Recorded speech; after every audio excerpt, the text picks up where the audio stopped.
All right, hello everybody. My name is Samantha Savage. For the past year, I've been working on a project in partnership with the regional HSJCC, my host supervisors Terrell Hofel and Jonathan Hewitt, my faculty supervisor from Trent University, Dr. Joel Kahn, and my project coordinator from Trent University, Ryan Sisson. My project is titled Identifying Housing and Support Strategies for Incarcerated and/or Addicted Clients. So a brief background, in 1840, there was the emergence of psychiatric asylums in Canada, which were also termed mental hospitals. They were originally part of the progressive and reformist movement to overcome neglect that was seen in jails, hospitals, and communities. But very quickly, this kind of turned into a method to segregate those that were suffering from mental illness from the community.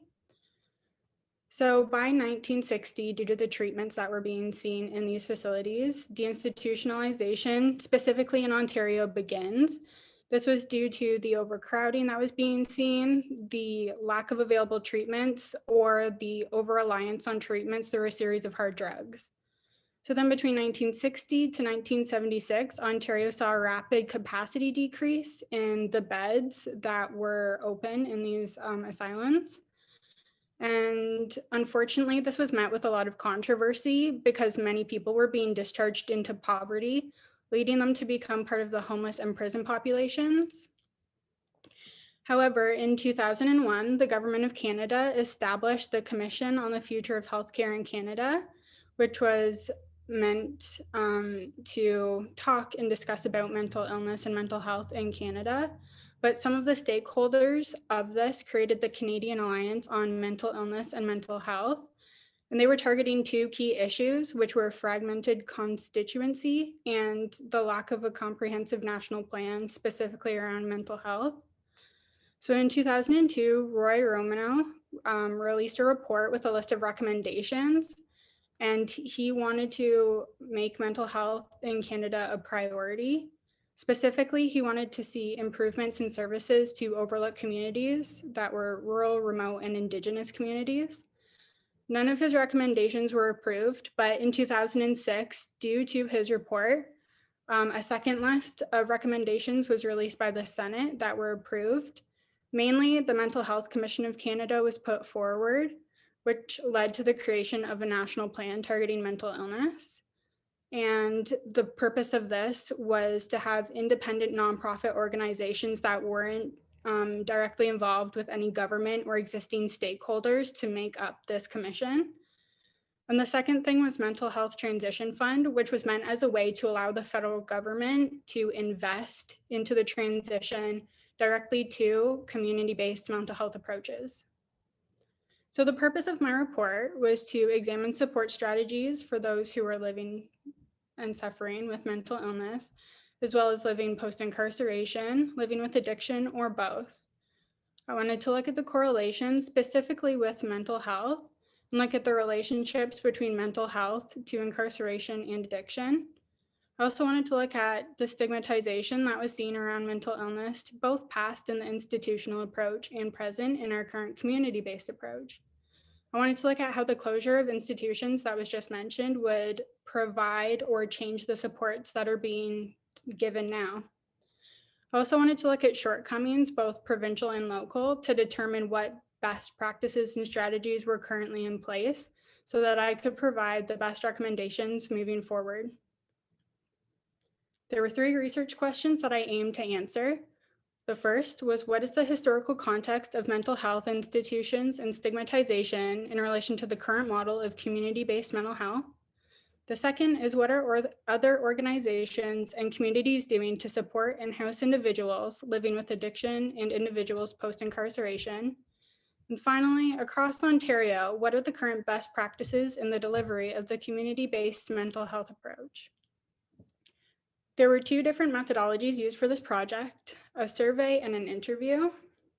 The survey was sent out across Ontario to a number of organizations, being the Canadian Mental Health Association, the Elizabeth Fry Society, the John Howard Society, Pembroke Regional Hospital, the Brain Injury Association for Peterborough Region, Kenora Sexual Assault Center, the Gerstein Center, Cochrane-Temesking Resource Center, Brockville Police Service, and the Salvation Army Addiction Service.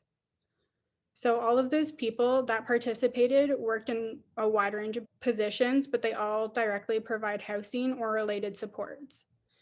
There were 23 questions in total, and there were 23 participant responses.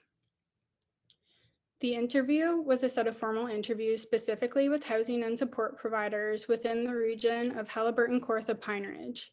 There were 7 interviewees from the Older Women's Network, the Canadian Mental Health Association, as well as representatives from the City of Peterborough, Northumberland County, the City of Kawartha Lakes, and Halliburton.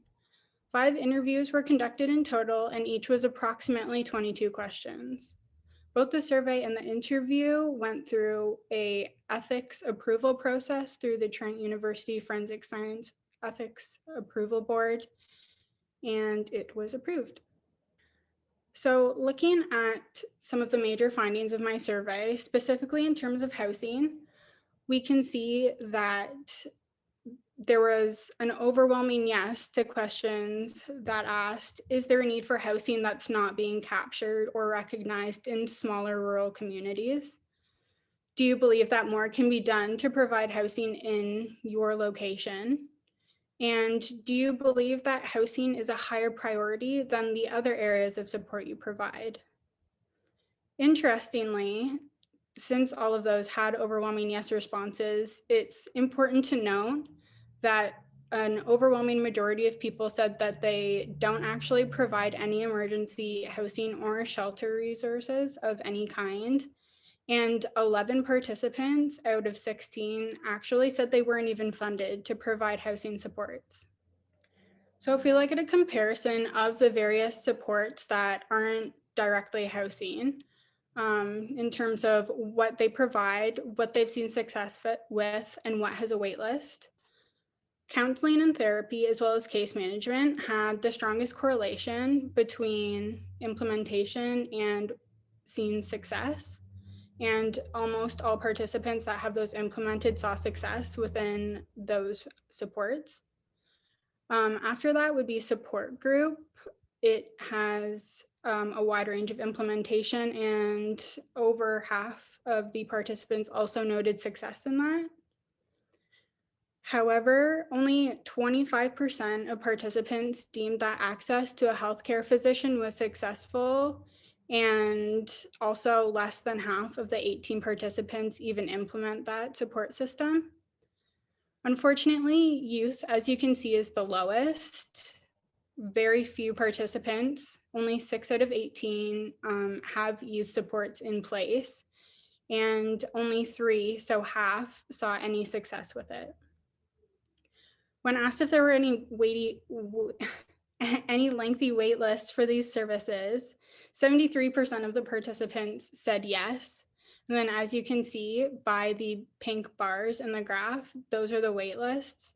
So almost every service except for youth support and the employment resources have high wait lists, which could correlate with the high implementation. Case management is the only service that didn't have any form of waitlist, which was an interesting find because that was contradictory to what was seen in the interviews, where it was mentioned that case management was kind of a big issue, which we will get to.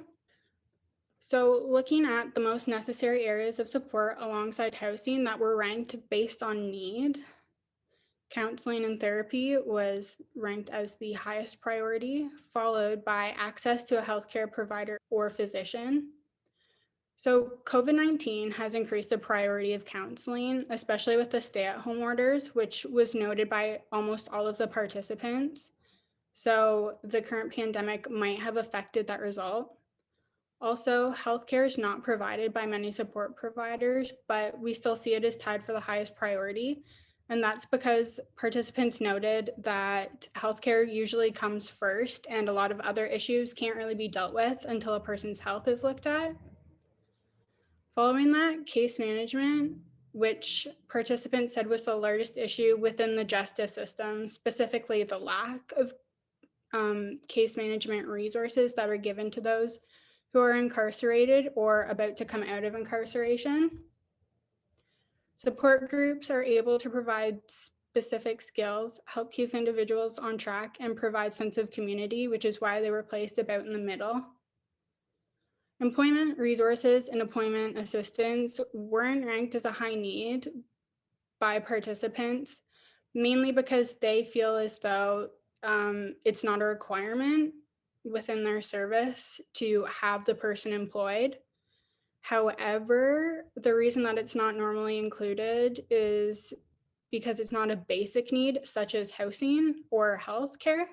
However, participants get stuck in this cycle without it, and these people often become criminalized and more isolated. Again, ranked as the lowest priority is youth. There's no real support services specifically for youth, and they're often overlooked, which could likely explain the low ranking. And a participant stated that they could be missing opportunities to divert these youth from the justice system. So the most important finding of probably the entire project was the rank statements based on perceived accuracy by the number of participants of the survey. So overwhelmingly, the statement, as a province, Ontario is getting better at creating a plan to help these individuals receive the support they need, was ranked as the least accurate, which is a interesting and perhaps shocking find. Over half of the participants ranked it last. Also, creating a provincial standard program for housing support would work more efficiently was this it was ranked 5th, so the second least accurate, which was interesting, but individuals noted that it took away the individual needs of communities, which is why it was ranked last. Regarding stigma, about 1/4 of participants ranked it as the most accurate, and about 35% ranked it as the second highest. So it's about tied for what would be the most accurate statement, with more types of resources need to be made available. However, if we look at it based on the mean values, as you can see on the right-hand side, the most accurate would become that the stigma surrounding these individuals affects the level of resources for them.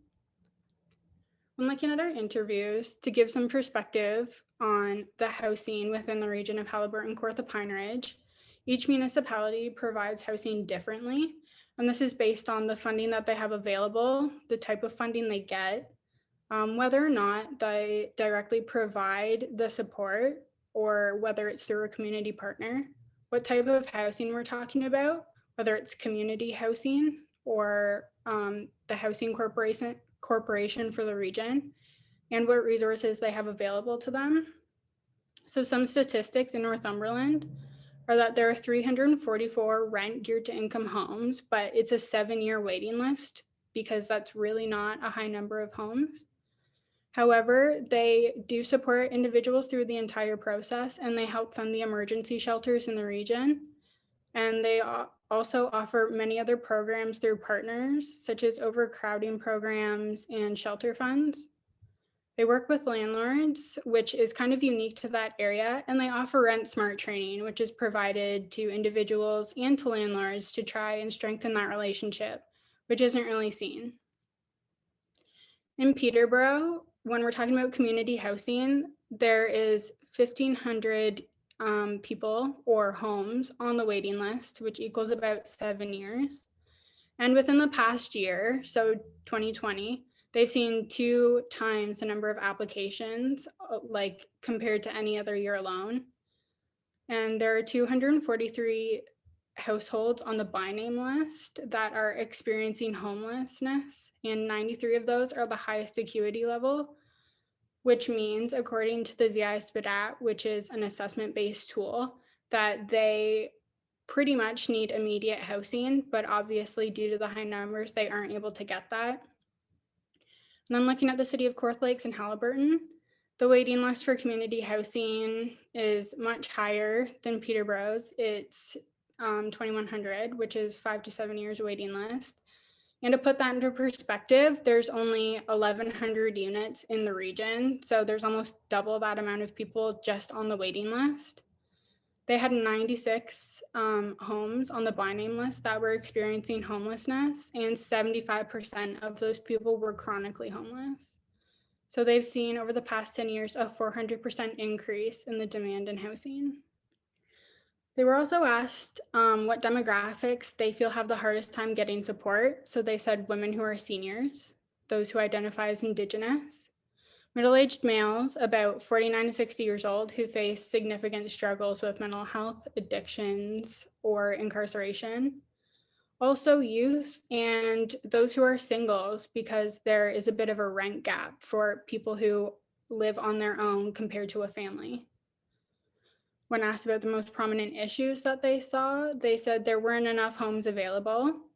But also, interestingly, acquiring land is a huge issue, more so than just the number of units available, as is actually harder, specifically within this region, to acquire land. It's just not there, especially in areas such as downtown instead of outside the city, where it would be the most beneficial.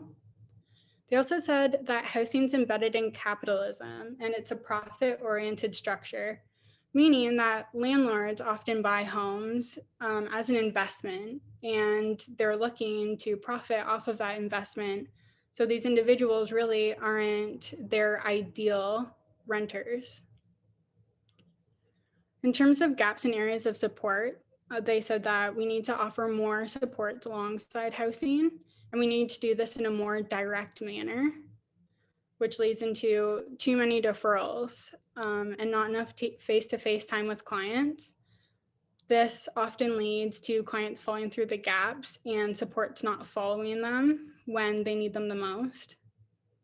Also, each agency implements approaches differently, as well as progressive techniques based on client care. The main type of available housing isn't ideal for most people, so this typically means those who are used to a more street lifestyle. So they're used to the community and kind of having access to people in the community and not having restrictions placed on them. The biggest gap also mentioned by all participants was that there's a lack of support for those involved in the justice system. Contrasting that, when we're talking about what's been the most successful, Northumberland specifically mentioned that they have seen the most success with their community relations. So compared to Peterborough, as one participant had experience working in Peterborough in the past, it was mentioned that all strategies in Northumberland are done openly and transparently in a big discussion forum, and everything that they implement is based on agreement. In the city of Kawartha Lakes and Haliburton, housing complex exclusively for those on the by name list with the highest acuity is something really unique to that region, and it isn't offered anywhere else. So they have an entire building dedicated to those that are highest acuity and have the hardest time getting housing through the community housing waiting list or any other by name list in a different municipality. Also, portions of units from the Regional Housing Corporation are being designated to those who aren't coming off of the community housing list. And that relationship was considered really strong, as it showed that the Housing Corporation was really dedicated to the homelessness response. So Housing First is a philosophy that is being implemented more and more in Ontario. And there was disagreements about whether it'd be best to implement a program or a philosophy like that across the entire province. So 4 out of 7 individuals strongly supported this idea. And the reasons that they gave were that it matches the individual to a suitable house and it promotes choice in housing. It can be applied to every support service because it's a philosophy instead of a program. And they also said that it doesn't require sobriety or having dealt with your mental health. However, 3 out of 7 of the participants felt that while those are good points, it's not really a good model to follow because it creates an environment where there's no real rapport with clients. And under this model or philosophy, it's just inevitable that some people will lose their housing. So they would prefer to find a different method where we could work on that inevitability. So again, they were asked what the biggest strengths in their individual communities were. Northumberland said that they're in an environment where they have constant opportunities given to them. They are also allowed to have greater involvement in decision-making of those who have lived and living experience at the community level in these issues. In the city of Court Lakes and Haliburton, they said that their strong connection with the community housing stock that was just mentioned was great. Again, the relationship that they had with the Northumberland Housing Corporation regarding the homelessness response. And they also have processes and policy in place that allows them to rehouse an individual as soon as their housing is lost, instead of having to restart the entire process again, which isn't seen in most communities, and they have seen the most success with it.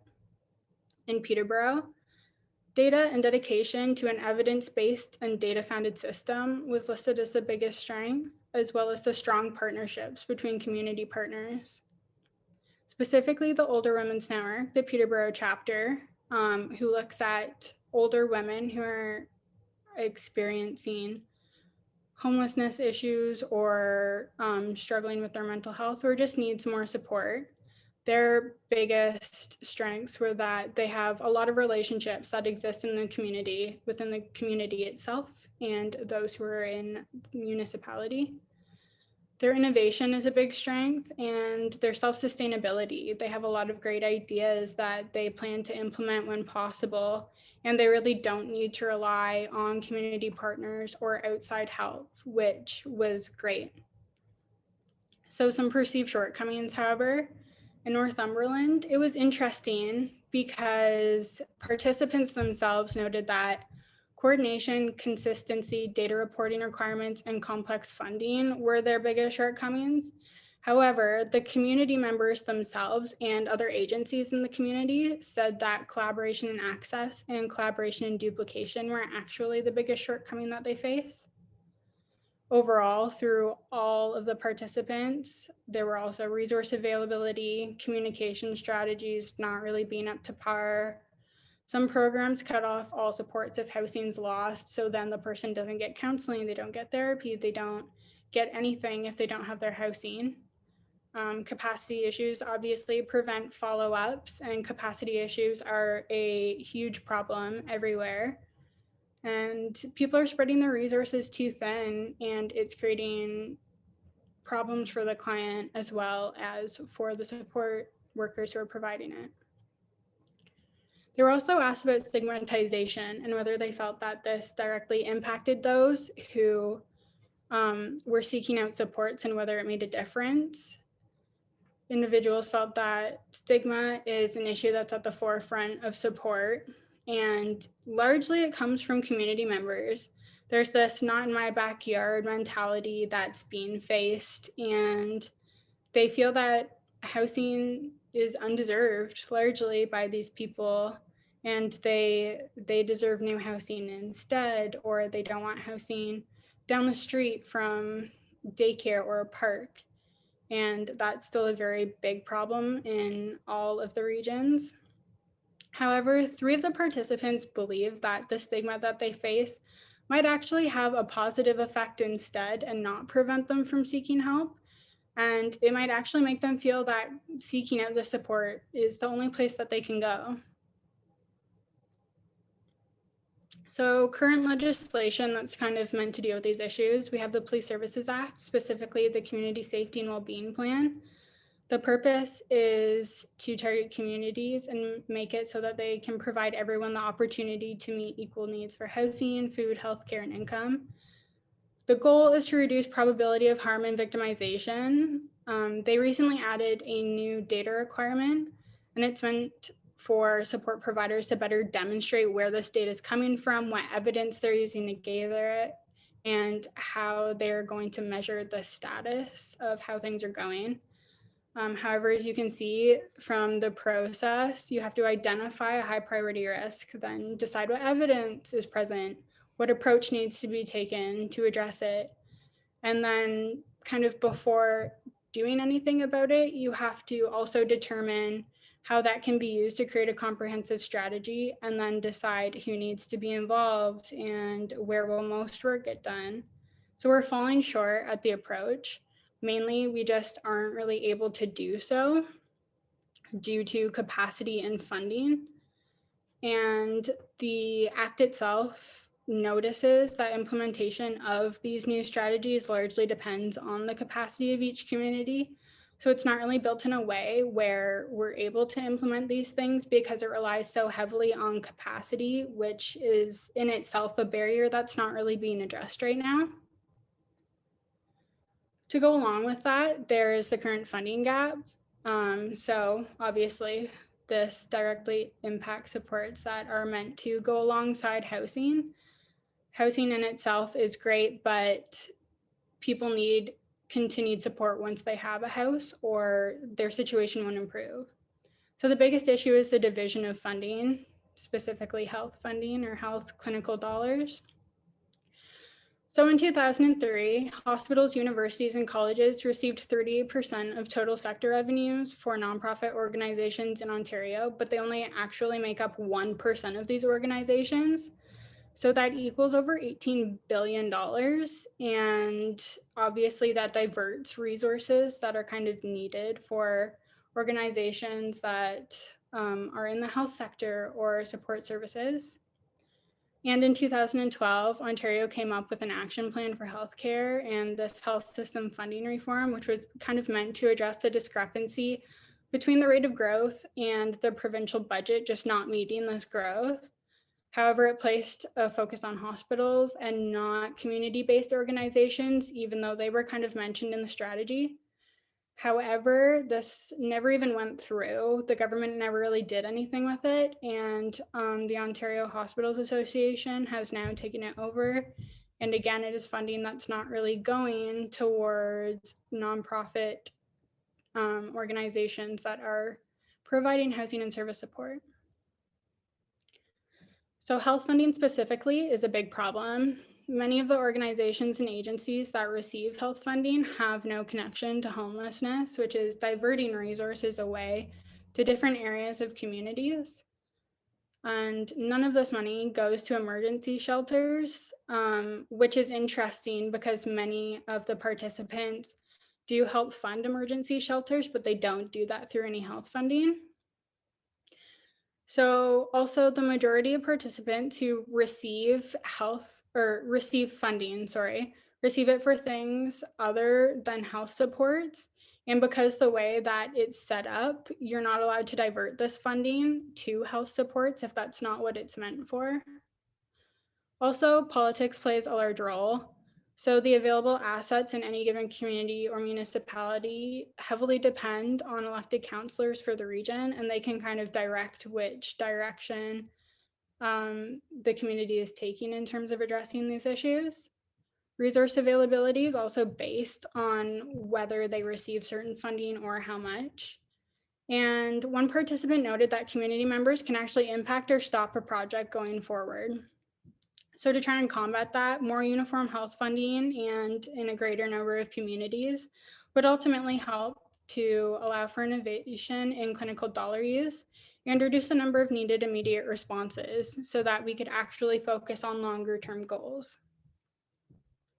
In terms of the housing demand and the long wait lists that are seen, so in Ontario, the average is a minimum of 4 years, but in Peterborough alone, that changes to 7 years. And because of the housing waitlist, this has increased the waitlist times being seen in non-housing related supports. Often it's easier for individuals to find permanent housing on their own through friends or family. However, that only really happens when they're doing well in other aspects of their lives. So in terms of their health, staying on track with their goals, or having a proper support system in place. And those who are housed are those who stay on it the whole time. So those who are on the list for the entire 7 years. So housing lists are meant for those who are the highest acuity. However, it's not viable for these people to stay on a list for 7 years. So the biggest question is, how can we reduce these waitlist times? And we really do need to dedicate resources to combating these waitlists. One of the biggest things that was mentioned was looking at other housing options. So 24/7 supportive housing. It's not currently included in the existing community-based approach because it's very similar to the institution housing. However, there is the greatest need for this type of housing because unfortunately not everybody's needs fit the current approach, and the highest acuity aren't getting the support that they need. They really do need constant support and constant resource availability outside of the 9 to 5 that's kind of through organizations right now. It's not really talked about because of the negative connotation due to institutions. However, finding a balance between both would be really beneficial. So what we could do is reintegrate it in a way that's more considerate of the individuals and includes the principles of community-based approaches. We can discuss and determine the middle ground so that we can effectively implement this housing. And we can reshape mindsets and change current perspectives about this housing so that it's more welcomed again and not such of a hot topic or a controversial topic. There are other viable forms of housing that can be included, such as housing hubs, housing cooperatives, or tiny home communities. All of them are built around keeping individuals around other people and not completely isolating them. So that benefits people such as youth, human trafficking victims, anyone used to street life, and seniors who all need people around them. Isolation leads to lifestyle shock, which impacts recovery, reintegration, and stability. So these types of homes, where it's a bit of both, they uphold the sense of community and support that's really needed. But it also includes spaces that make them feel safe and secure, where they have their own space and they can be independent and become more efficient. They're also financially friendly compared to standard housing units, and they can all easily be modified to support the 24/7 supportive housing model. The biggest thing that we can do is to improve the overall health of these individuals. And the best way to do that is to change circumstances that impact housing and support, because health is often an immediate priority, and improving their health equals the ability to focus on improving other areas. So in terms of just overall lifestyle, we could provide more nutritious, well-balanced meals to them in the community, maybe once a day, maybe once a week. Just start slow, work on it and make them feel healthier in that way, or instead of, them going and getting junk food or coupons to fast food restaurants. We could also provide activities or programs for them in the community. We could rent out spaces for them in a place where they feel safe and it's for them. We could create volunteer opportunities specifically for these individuals to get them more involved in the community and more active. Also, we could provide small bags of essential items once a month or once every few months, like toothbrushes and whatever else they might need.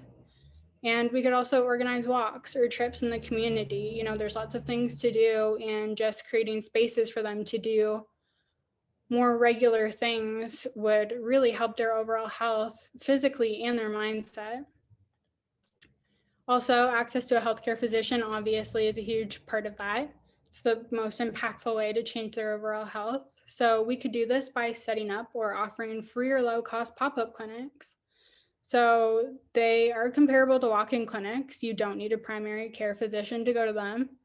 And implementing this would maintain a regular access to physicians, provide regular check-ins, allow visits that are non-emergency, provide doorway access and necessary treatments, and create more options available to them regarding their health and how we can improve it. So doing this would directly and significantly reduce barriers currently preventing them from receiving adequate support in all areas. So there's a lot of youth issues. So the main determinant of youth homelessness is mental illness. Lack of stable housing leads to decreased quality of life and involvement in justice systems. Often they don't put their names on housing lists because they feel their situation will improve, even though it doesn't, unfortunately, in 7 to 10 years or whatever it may be. There's also no uniformed age definition of youth. That was a major finding of this study. It was defined sometimes as under 18, 16, 14. This also leads to an underrepresentation in data. So there might be an assumption that there's not a large need. And unfortunately, only 1 in 6 get the mental health support they need in Canada. And studies have found significant problems between access to both community-based services and physician services. So recommendations to combat this would be create more youth-specific programs and supports. Don't treat them the same as adults. They still need guidance and they're in a different phase of life. Teach and instill life skills as part of programs. create a strategy for better communication between organizations, dedicate resources to implementing these, and gather more research and data geared towards youth. Other general findings were that finding agreement between housing and support providers is difficult. Greater collaboration between systems and levels of government would go a really long way to creating better strategies overall. Current mindsets ignore individual community needs. And what's meant by that is it's looked at in terms of an overview problem and not this community is facing this problem and compared to this community where it's facing a different problem or a different priority. So accepting that there's differences between communities would go a long way. Also, the system is built to serve those who are not the highest acuity, which is unfortunate because they're the ones who need the most help. Also, support providers are overwhelmed and they're trying to overcome gaps by providing above their skill set or resources. So the greatest strength and resource available is simply the people who work in these positions. And unfortunately, them trying to overcome gaps create tensions, and it has led to this idea that not going above and beyond is being a bad or inadequate partner. However, as quoted by one of the participants, if everyone's strengths alone were focused on and brought to the table, it would improve communication and cooperation between partners, as well as case managers and clients.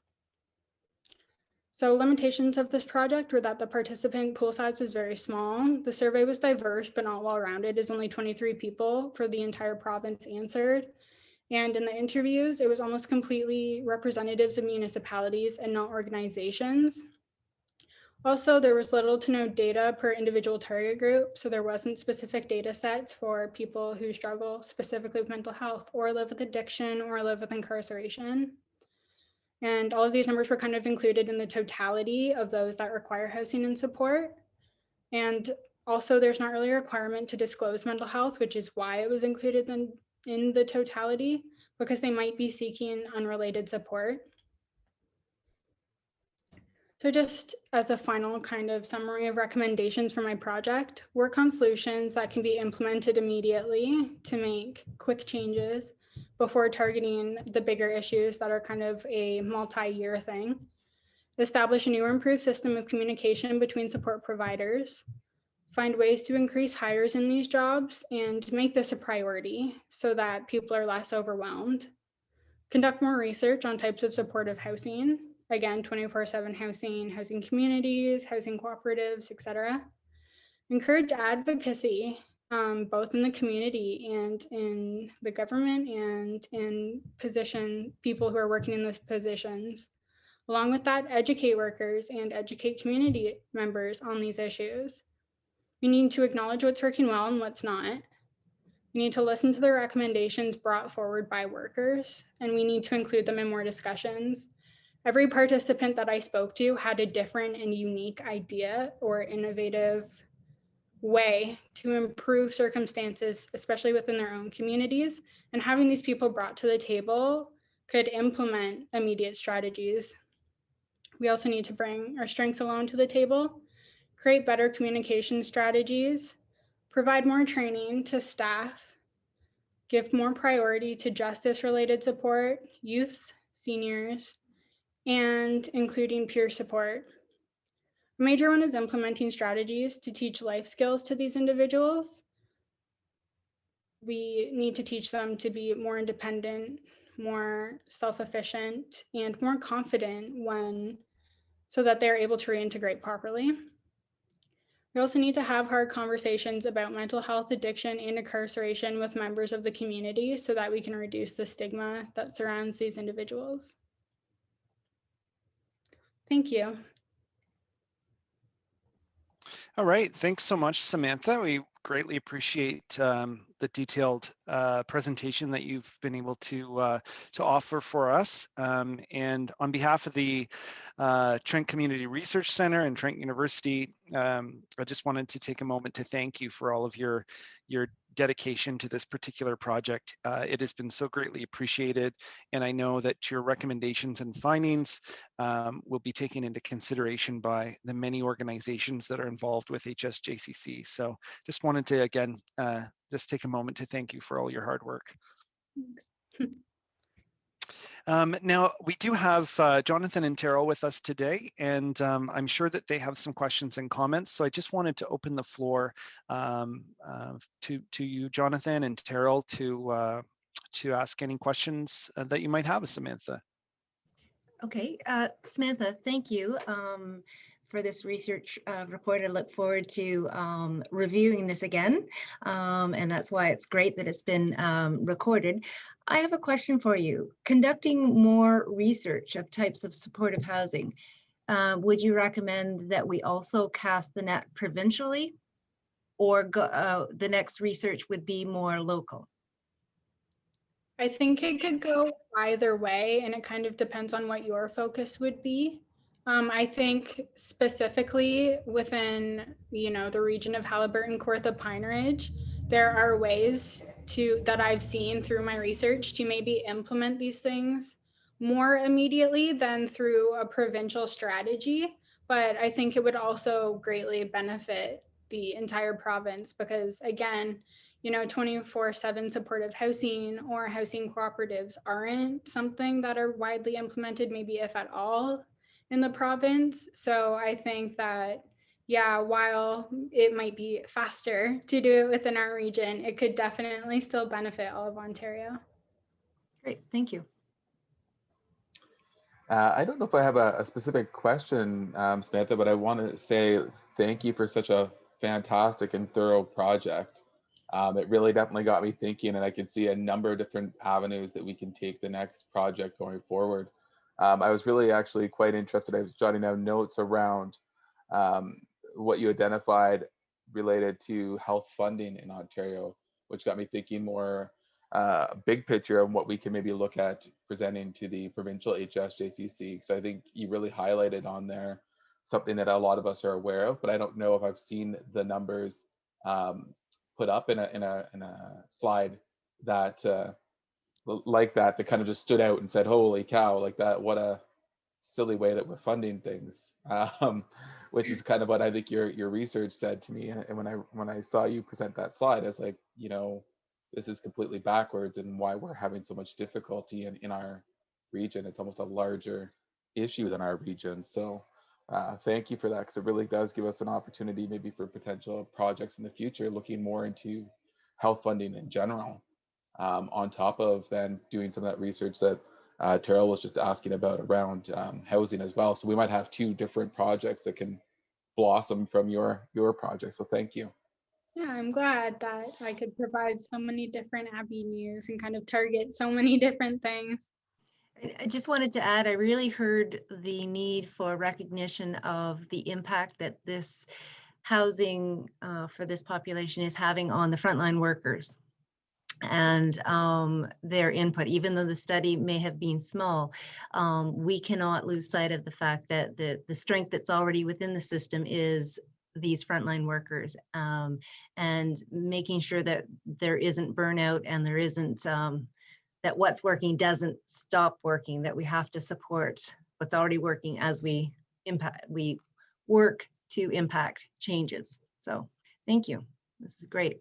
I was just going to quickly say that was something I think that when I spoke to participants, it was kind of a reflection for everybody, being like, oh yeah, like now that I really think about it, we are kind of trying to go above and beyond because we're so overwhelmed, and it is kind of affecting the level of support we're giving.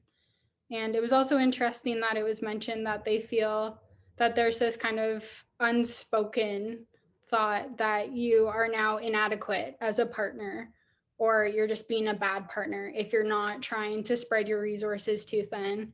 So yeah, I think really kind of reflecting and focusing on that and trying to bring it back in would be really beneficial. Sounds like a third project, Terrell, is staff burnout relation to health funding in the province of Ontario. Right. Yeah. Lots to think about, Samantha. Thank you. And thank you everyone for taking the time to be with us today. And yeah, I think as Jonathan and Terrell have both commented on, Samantha, I think you've you've presented a wealth of next steps as well for this research. So I wanted to take the time to thank you for that as well, because we are very fortunate to have the partnership that we have with HSJCC, and it's possible in that often the research of one student, built on the research that a previous student has conducted. And I think that's something that's unique with this particular program, and something that's really exciting as well. So thanks again, everyone. Have a great rest of your day, and all the best. Take care.